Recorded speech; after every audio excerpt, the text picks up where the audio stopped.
Thank you for tuning in here to drywind.net, and just want to introduce Dr. L.A. Marzulli, who's a regular guest of ours, obviously, and he's the best-selling author of the Nephilim trilogy. He received an honorary doctorate from Pacific International University for his work on the biblical subject of the Nephilim, and his recent book, Politics, Prophecy, and the Supernatural, further expands on his considerable research on how the paranormal phenomena, for example, such as UFOs, abduction phenomena, genetic manipulation, and other supernatural phenomena are looked at from a grounding of solid biblical prophecy. And Lynn came to know Jesus Christ after the disillusion and deception of New Age spiritualism. And you can purchase his book, subscribe to his newsletter, and read his blog. And by the way, the blog is excellent. And find a wealth of information on his website at spiraloflife.com. Since we last talked, there continues to be interesting things going on in the world. One of the things I noticed, Lynn, is kind of the uptick in interest in extraterrestrial life. I know that the Phoenix lander is on Mars, digging and baking the soil in hopes of finding hydrocarbons and elements of the water that might suggest life. And I understand that they're going to be doing some announcements here later this month. I'm not exactly sure what it's going to be, but it does show the interest for extraterrestrial life. So one of my questions, and we can take this however you want, but I wanted to deal with this one right off because I think it's timely in the news, is from my point of view in reading the Bible and having a relationship with Jesus Christ, I don't find anything threatening about them finding life on Mars. You know, what is your view on that?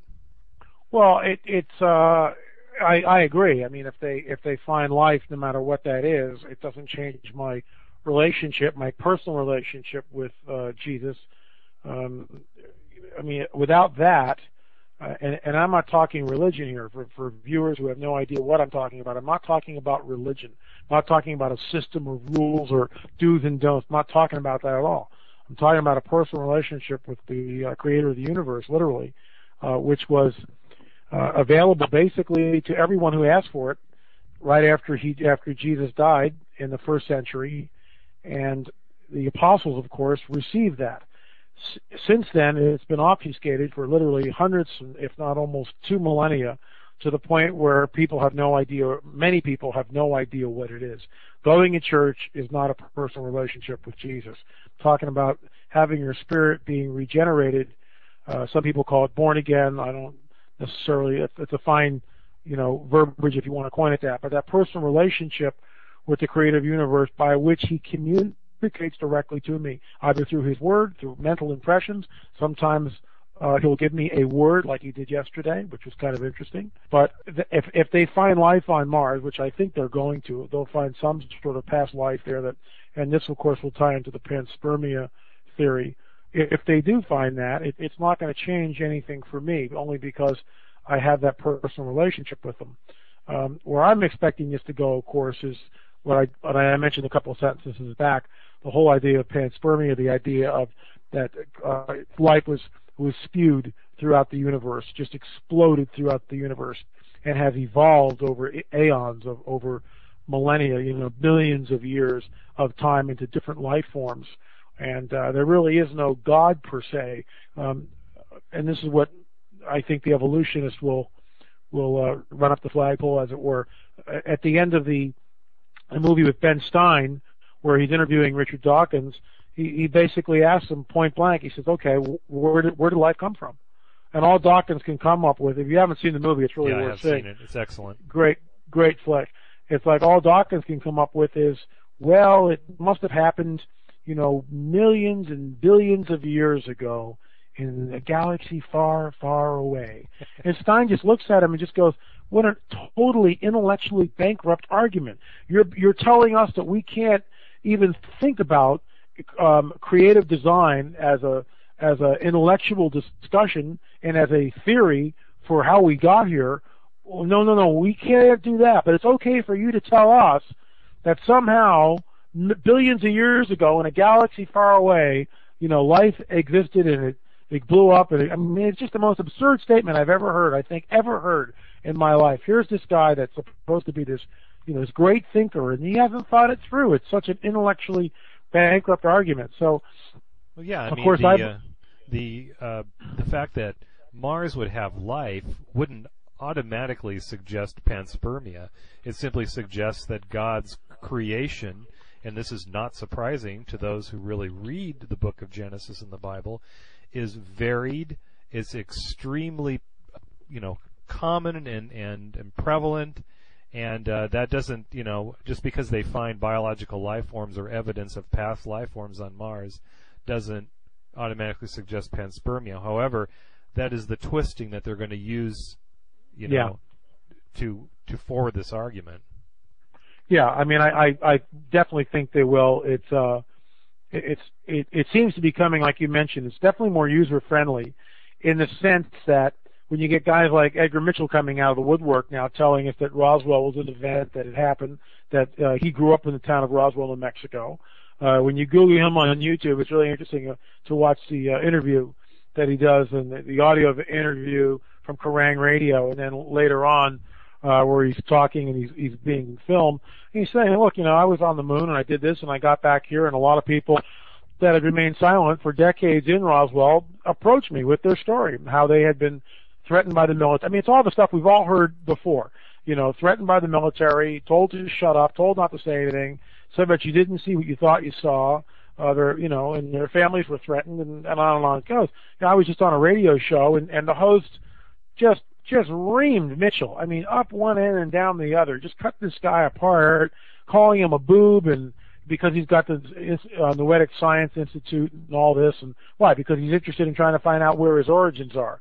And for this, he's castigated. In other words, well, he's got a book to sell at $65 a pop. I mean, that's all this.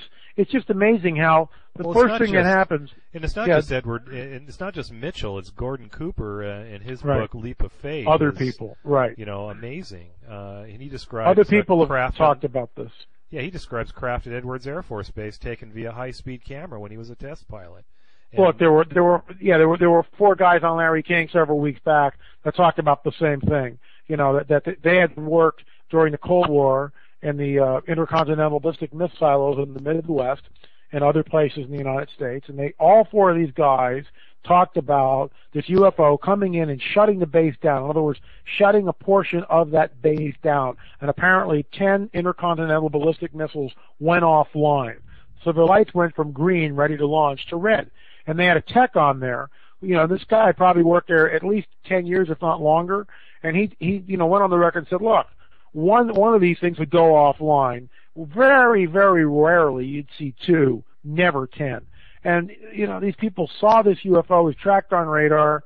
These guys are on Larry King breaking security clearances, or are they breaking security clearances? In other words, are they being given the okay by higher-ups or whatever? Look, we want to break, here's a scenario. I'm not saying this is what's going on, but it's a scenario. At least we can travel in it. It's like if you can't talk about it like in this sort of terms, then there's no freedom of speech. And on this radio show I was on fairly recently, I mean, there was no freedom of speech. The host had made up his mind. If you don't agree with him, you're an idiot. That's basically the way he couched everything. And of course, I will probably never be on his program again, which is fine. But getting back on point, here's a scenario. Mitchell's been known about this stuff. He's been traveling in this stuff. He's got his Noetic Institute, and he's got his books and everything else. He gets a call 9:30 in the morning from a gentleman that he knows that's in the government, let's say. Mr. Mitchell, how are you? They talk, they exchange a few niceties on the phone. Then the man says, we're really concerning the Roswell incident, and you know what I'm talking about, Dr. Mitchell. And Mitchell says, of course I do. And he goes, well, we've been discussing it here, and we're beginning to let some of the information out now because we feel it's time for full disclosure for the citizenry, and we want to start bringing the information out, in little bits and pieces. So I want you to go, and the next interview that you do or whatever, you can feel free to start to, disseminate the information. That's a scenario. Did it happen? No idea. Whether it did or it didn't. But the bottom line is, all of a sudden, after decades of silence, Mitchell hops on Kerrang Radio. You can hear the host when you go on. The host is absolutely flabbergasted. In fact, at some point he's thinking this must be a ruse. This Mitchell's probably just pulling my leg here. And he said, is this some sort of an astronaut humor or astronaut joke? And Mitchell just remains very deadpan and says, no. I was there. This stuff is real, and they're here. They look like the little UFO gray aliens that have been so enculturated throughout movies and E.T. and books and Roswell incidents and all that. So the guy on Kerrang was just blown away. By the way, I've been on Kerrang radio and had a very interesting discussion with politics, prophecy, and the supernatural. But getting back on point again, yes, I think this is all part of what is coming down, the fact that the media is becoming more open to it. This last thing with Mitchell, it was on Fox News. Hannity's America had a typical 10-minute segment, or whatever he does. He's got like an hour, so he carves things up into like 5 to 8 minute segments, whatever. And so Mitchell was on for one of those segments, and he stated that for the last in his program, knowing that probably he would get the most viewers wanting to see that. And this is not an audio from Kerrang. This is a one-on-one interview, fascinating interview with Sean Hannity. And so here it is. It's on Fox News. And with all due credit, you can compare Hannity's demeanor and attitude towards Dr. Mitchell and this host that I was on a radio was basically just hostile. And Hannity was just like very matter of fact, and this is interesting, and are we looking at this? And let's at least get a dialogue. Whether this other host was literally hostile towards it, and certainly painted basically called it, my argument for it was held together by silly putty. So it's his show. What am I going to do? So, but it's interesting to see how, and this is something I just blogged about a few days ago. Truth goes through 3 phases before it's accepted, and that's when a new concept, like in Christopher Columbus's day. Imagine when Columbus goes, I think the world might be round. Imagine the absolute ridicule and the names that he was called, scoffed at, called an idiot. The ridicule, how he was castigated, one side down the other probably. But he finally, and that's the first stage of when a new truth begins to emerge. The second stage, of course, is a violent opposition to it. And I would say that the host I was on with was definitely in the first stage, moving into the second. He definitely was into the idea of ridiculing me and anyone who would believe Dr. Mitchell, but he was also sort of vituperative with his remarks and kind of getting hostile in his attitude to the point where I don't want to be on his show anymore. And of course, the third phase that truth goes through is self-evident. Well, we always knew it was here. It's widely accepted, and it just becomes self-evident. Well, it's always been that way. The world has always been round. What are you talking about? The world is flat, which is what we see now. And yet, a few centuries ago, the world was flat, and that's how everyone viewed it. So all that to say, I believe that when this so-called revealing of the extraterrestrial presence happens, which I think literally is sooner than later, which I believe, of course, is the subtitle of my book, There Are the Dogs, The Coming Great Deception of the Luciferian Endgame, the churches will be mostly deceived, most lukewarm Christians will be deceived. Certainly, if you have no idea of what this is, you will be deceived, and you will believe that in the alien gospel, which is simply this, that they are progenitors, they created us and genetically manipulated us thousands of years ago from primitive man, that they also started off the world's religions. I blog on this, by the way, on the blog. You have to go back. I think it's one of the first blogs, Indiana Jones and the Crystal Skulls. That was the headline of it. Entertainment or propaganda. Of course, I believe it's propaganda. And, all of this is working towards an end. And one would have to say that Mr. Marzulli, do you believe in conspiracies? I say, well, they're sure. I mean, people can have conspiracies. Was JFK a conspiracy? In my opinion, it was. But that's a whole other topic of conversation. But there's a mystery of iniquity, as Paul talks about it in the Word, in the Bible. When Paul talks about it, that this mystery of iniquity is at work and already at work. And he talks about that in the letter to Thessalonica, the Thessalonians, saying that this mystery is at work. It's in the world. It's working. It's moving, and it's about 8 years old. I saw a UFO. It was during in the 1970s. It was during one of the big flaps.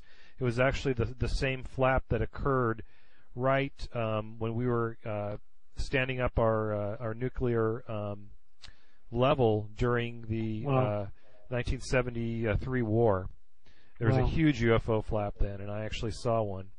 And I didn't know what to make of it. And for many years, it changed my worldview. It really affected me to the negative. Well, is God real? And it's only when I began actually reading the Bible and I began seeing that it was described in the Bible, this deception, and understanding that angels aren't little, things that you see in a Christmas play. These are real, actual beings. Right. I think that there'll be people who will realize that. I think you're very popular on Coast to Coast, and there's a reason for that. One, I think the Holy Spirit is affecting people. So we're saying these words. It's not just us that's saying these words and saying this message. This is a message that's going out from God, I believe, and He wants people to wake up about this deception. He doesn't want these angels, these fallen angels that, by the way, He created, to deceive everyone. There's going to be a believing remnant that will exist, and I believe that even during this confusion, that God's Spirit will make it apparent to people that what they're seeing on TV, what they're reading in the newspapers, what people are telling them around the water cooler, with the intense fear that's wrapped around in that there is a truth, that there is a grounding. It is in the Bible. It is a safe place to go. It is a safe place to turn to. Christ is real. He's not accidental. Right. There's a lot of preachers out there that are fake. I'm like you, Lynn. I see the church and I see these TV evangelists, and I'm absolutely turned off. However, there are people that are truly with God, that honestly believe in Jesus, that are following His way, and the way is the key. It's not a church, it's the way. It's the way it's described in the early church. Correct. And that they don't have to pay attention to all this enculturated churchianity, that this is a real thing. It helps people, and it also explains down to the absolute letter and degree the things that are going to be coming on this earth. And there are things coming on this earth that are going to challenge, that will look like a movie. People will not believe what they will be seeing, in my opinion. I believe that. We all were there, just like you mentioned in 9/11, and we saw on television the collapsing of these buildings, and we all went, that looks like a movie. I mean, that's probably one of the first things that came to my mind when I saw that. And when we see these mushroom clouds, and then we see manifestations in the heavens of craft, people are not going to believe it. They're going to be blown away. They're going to be frozen. Like a computer freezes, they will freeze. So I think that now is the time to begin thinking about these things, whatever you believe in. Even if you question what we're saying here, you should think about them and consider, what do you believe, if this happens? Let me piggyback on that, in the same idea that Scripture, specifically the book of Revelation, gives us a scenario which talks about a one-world government and a one-world religious system. And I love some of these prophecy guys get up there and go, well, the Antichrist is going to have this one-world religion and we're all going to worship him. Okay, fine.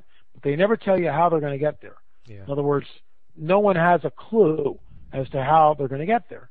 Well, in politics, prophecy, and the supernatural, one of the things that I do discuss is that this event, my scenario, has a reason, and I give a scenario in which the 1.2 billion Muslims on this planet and the 1.6 billion Christians on this planet would surrender their belief system because they would see something that would overwhelm them, not only supernaturally, but when they start showing holographic film of Jesus walking on the water and everything else, the church is going to be blindsided. And this is what people let it go. This is the coming great deception. This is the alien gospel. This is the Luciferian endgame.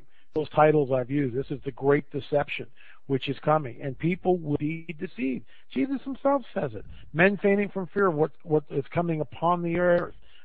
Even the elect will be deceived if that were possible. Satan comes with all signs and lying wonders. Add them all up, folks. Don't take my word for it. You look in your Bible and you tell me, come up with a scenario how you get 1.2 billion Muslims to change their religion. How are you going to do that? You going to shoot them all? Under the pain of death? Baloney. They'll already die. So that's not going to work, is it? They're not going to change. You're going to have to shatter their worldview. And one way to do that would be to have holographic film showing the angel coming out of a craft and going into the cave and talking to Muhammad. One way to blow the Christians away would be on the day of the resurrection, right? E.T. comes down, stone rolls away, there's a bunch of graves there, and Jesus knows them because Jesus is actually a plant. He's a walking. He's part of the extraterrestrial hierarchy, whatever, however you want to say it. And I know it sounds incredibly far-fetched, but it's a scenario, isn't it? And the other, as far as I know, no one else has come up with a scenario. All these prophecy scholars, no one's come up with another scenario. Well, the Antichrist is going to kill everybody. Well, I just said several paragraphs before that the Muslims are willing to die for their faith, so that's not going to work. It's just not going to work. Now, I believe that in Jesus' words, when he says, men fainting from fear of what is coming on the earth, that even the elect would be deceived. What is coming is so supernaturally monumental. We've never seen anything like it. Remember, the book of Revelation also talks about when Satan is cast down to earth, he's really ticked off because he knows his time is short. For the first time, he's stuck in the space-time continuum that we are stuck in. So he can't flit in and out interdimensionally like he's been able to do. Now he's stuck here, and he's really ticked off because of it. Yeah, that's interesting, and some people ask me, well, if the evil angels have craft, why do they have craft? One, and I think that's a good answer. One is that there could very well be a limitation that the fallen angels have now. They were cast out of heaven. It's very clearly says that in the Bible. The second thing is there seems to be some kind of biological connection. It mentions in Genesis 3, the seed of the serpent, and there's a lot of different interpretations of that, but I take it as a literal biological line from the line of for the and then we have other imagery in the Bible that describes the mixing of clay and the seed of man, clay and iron, right? Clay and iron, right? And exactly in the statue. So it's clear that there's biological entities associated with these fallen angels. So when people see extraterrestrials, I firmly believe that there very well may be extraterrestrial biological entities. But people have to realize that they are likely genetic manipulations of the fallen angels somehow. They are, it's no accident why these beings are harvesting apparently human female eggs during the abduction. I know people make a lot of fun of that, but serious scientists and sociologists and psychologists have studied it and found that there's something to this. So what is true, in my opinion, is that God doesn't necessarily need these craft, and that's one of the division, I think, with a lot of people is that, well, if the bad guys have UFOs, then the good angels must have UFOs, and it may be, but I don't think that that's necessarily true. In other words, people will say, well, Jesus will come down in a spacecraft, and all the miracles that Jesus did in the Bible were because he was assisted by angels and UFOs. To me, that's just a lie of the enemy, in my opinion. Agree. So, that's another thing that tends to be showing up, and I did want to make it clear on from Dry Wind standpoint, and I know your standpoint too, that it is a little bit of a different view than some in this field who talk about the subject. That I think we're pretty clear on the fact that God is not going to come down in a UFO. Yeah, I mean, there's no way. And if you see anybody, I got an email from someone today, and she signs it. She signs all her posts. God does not need UFOs. That whole deal. Jesus does not need a UFO. And and I agree. It's like, see, the thing that cracks me up about the church at large, with all due respect to my Christian brethren, and here's a couple of things. My book was banned at the last church I was at, which was one of the reasons why I left it. I mean, without reading it, it's just automatically censored. Well, what kind of nonsense is that? Is this the Middle Ages? Is this the Middle Ages I'm in? I mean, the Pope? Is that because it mentioned the word UFO, or there? I mean, it's just the whole concept. The whole he never read it. The pastor never read it, but he censored it. Wasn't allowed to be sold at the bookstore. And I took great umbrage with that. I said, "You haven't even read this thing." He said, "Well, other people have read it, and they've told me what it says." And I said, "Well, let's walk through it point by point. Yeah. What do you disagree with?" "Well, I don't have time to read it, but I'm going to censor it." Unbelievable, I mean, how intellectually dishonest is that, and how can you possibly follow and serve under someone with that type of a mindset? I know I can't. That was the straw that broke the camel's back for me. I mean, that was it. It was over. See ya, and time to move on. But I had a thought I was going to kind of mention and kind of get into with the whole idea of the church, and with all due respect to my Christian brethren, it's like there's this saying, well, if it's not in the Bible, I'm just I'm not going to travel in it. I'm not going to think about it. I'm not going to, it's like, if this is unexplained here, so I'm not going to really, and I respect that. I understand that. There's like let's err to the side of like, let's not make false doctrine or add things that aren't there. I agree. Sure. Okay. That being said, when you look at Daniel says a prayer. A few weeks later, the angel shows up and says, "Hey, Dan, guess what? I tried to get here, but I was withstood by the Prince of Persia, who held me back, and I couldn't get here. So I had to go get reinforcements." Now, when we travel in that, and usually the questions that come up in my mind, well, reinforcements, that means more. Does that mean just one other angel, or does that mean more than an angel? How did they fight? How was he restrained? Flaming swords like the cherubim at the Garden of Eden? Don't know. I find that of great interest.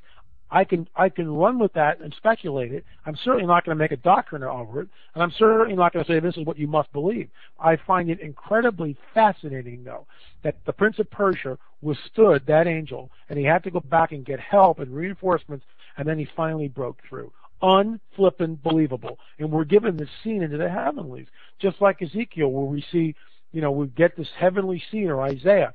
Heavenly scene, and the angel comes over, takes a coal from the altar in front of Yahweh, and touches it to Isaiah. Woe, I'm a man of unclean lips. I mean, just unbelievable scenes that we see. So the idea is this: that at some point in time, we know that the fallen angels were able to manifest, certainly before the flood. That they were able to do that, and that first incursion, in my opinion, was the strongest. Which is why, in my opinion, the Nephilim at that point of time could have been between 20 and 30 feet tall. Not the giants like Goliath, which people go between 9 and 15 feet tall. First incursion was really strong. Besides, their wings were not clipped, if you get my drift. They could still manifest at will from this dimension to the other dimension. Something happened after the flood. I believe that some of the angels literally could no longer flit about the universe, as it were. They couldn't just manifest. And of course the bodies from the so-called Nephilim, in my opinion, became the demons which inhabit around the earth. So fallen angels are different than demons. Demons are the disembodied spirits of the Nephilim or the Nephilim. Fallen angels are fallen angels. So Satan, in my opinion, is a super scientist. This guy's been around for who knows how long, and so he builds the craft in order to get the angels, the fallen angels, who no longer can manifest really, just on a whim. He builds this craft and enables his minions to manifest. Plus, at the same time, he's strategizing for the coming great deception. So it's really a twofer. Now, that's not to say that all fallen angels have their wings clipped. I don't believe that either. I'm not sure how it works and where it's really going. I don't have all the answers. I'm not saying I do, but I find it's a very interesting scenario, and certainly one that's a workable thesis, a workable theory here, to at least get some dialogue and pull it and push it and see where it goes. Right, and it is interesting how this manifestation waxes and wanes. It'll go through periods and it'll slow down. We're clearly in a period where it's been on the upswing, and in my opinion, it's been on the upswing since Israel came back into the land. Oh, I'm going to, yeah. And certainly also we have the Holocaust into the land. Oh, I'm going to, yeah. And certainly also we have the Holocaust, and you described this, I think, as good as anyone has ever described it. Thank you, appreciate that. How the Jews being offered on in our opinion, a satanic altar, somehow these beings use that to manifest. Human sacrifice, animal sacrifice has some kind of multidimensional or physical manifestation with these things, and this great upspike during World War II with the Foo Fighters, and then certainly after World War II, it's interesting. So the fact of the matter is this stuff is on an upswing, and you can choose to ignore it, but it's not going to go away. And so you can put your head in the sand and say, well, it's all silly. And I know some Christian researchers says, well, these things are all. I've heard the term residual UFO flown around. Well, they're spiritual, and I would agree, they are spiritual. But I think you need to understand the way that the Bible describes the spiritual world as a very physical existence. And when these things manifest in our physical space and time, they have flesh and blood. They're physical. They're in craft. They're able to walk upon the planet just as the good angels, when they appeared in the Bible, walked and prepared food and sat down with Abraham and all the different the scenes that you see in the Bible. So a lot of it, I think, is the way that there's a misunderstanding about what the spiritual world is, and it's a very unbiblical way of understanding the spiritual world. It's actually a kind of a Gnostic way of understanding the spiritual world, that there is this physical world and there's this other beautiful, wonderful existence. And it's a continuum of existence, and we're not privy to the spiritual world normally. But I think that as things happen, the barrier between the spiritual world and our physical existence is breaking down. People are becoming fascinated with the occult. I've seen it since I've been alive. I watched it rise in the 70s and the 80s, and now it's just accepted as norm. It used to be kind of on the fringe. Now they talk about occultism and Wicca and all of that as a norm. And I think people need to realize when they practice this, they're opening up doors. But the UK is a hotbed of this stuff. Yeah, it is. And it is no accident that these manifestations are happening in the United Kingdom all over the place. It's on the mainstream news in the UK nearly every day. And these are things that are the Ministry of Defense is chasing after. Police, helicopters, and military aircraft are chasing after these things. And I think that's a beginning, and I don't know what the timing is, but the beginning of something that will eventually happen worldwide. Well, I'm on board with you. This is some statistics. I've also, if you go to the blog and you go a few back, you can. There's a link to this site. It's National UFO Reporting Center, and it's by month, but it's also by year. And basically, in 1947, they had one UFO report. All right. Well, in 2008, last month, there were 375 UFO reports in 1 month. So this goes back to what your statement was, that since the birth of Israel, the phenomenon is burgeoning, and it is. It's burgeoning like crazy. It's not going away. It's accelerating. That's the word I like to use. Everything is an acceleration. Not only the UFO thing, but the enemy is a master strategist, and we can see that in other areas. For instance, and I'm not blaming this all on the enemy, but I find it very curious that I think the last time I was on, we talked about this, that natural disasters are up 400% in the last 2 decades. And I spoke to a meteorologist about this, and he said, absolutely. There's no doubt that this thing is the frequency of the increase is unbelievable. That the 400% is right. I mean, if it was like 50% or something, we'd kind of scratch our heads and go, well, maybe it's a climatic anomaly or something, sunspots or whatever. But 400% in 2 decades, it's my term. He wouldn't go on board with the acceleration. But I think that the world is accelerating. When you look at the financial markets collapsing all around us, and the way the dollar has fallen, the price of oil, all the other natural disasters. When you look at 14 million people facing starvation in Africa, the AIDS epidemic is up globally. It's becoming a pandemic. I mean, the place is a Looney Tune, in my opinion.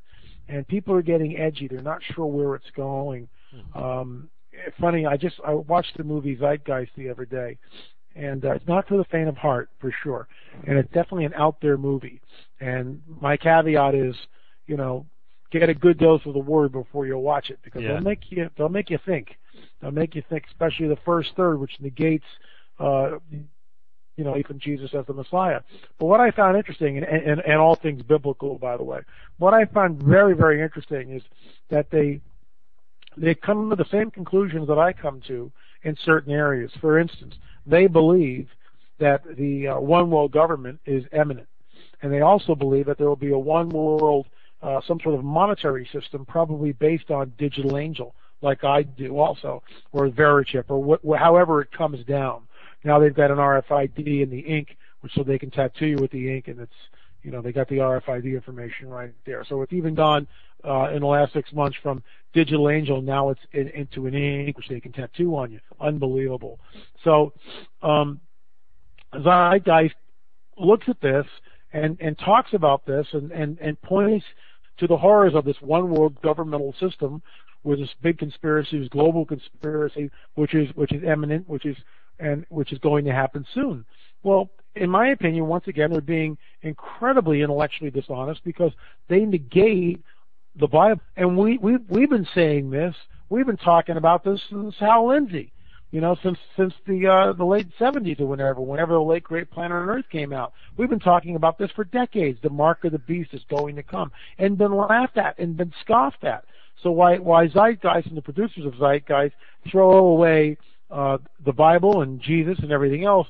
What they're promulgating towards the end of the film anyway is the same idea that we are, that this global government is going to happen, but they're pulling rabbits out of their hat, where we have this thousands of year old prophetic word which is telling us exactly how it's going to come down, who's behind it, the machinations of Satan. Obviously it's a Luciferic endgame, it's a coming great deception, and it's all part of this fulfillment of the book of Revelation, which, by the way, has been a closed book until fairly recently. I mean, no one understood it. No one had an idea of how this was going to come down.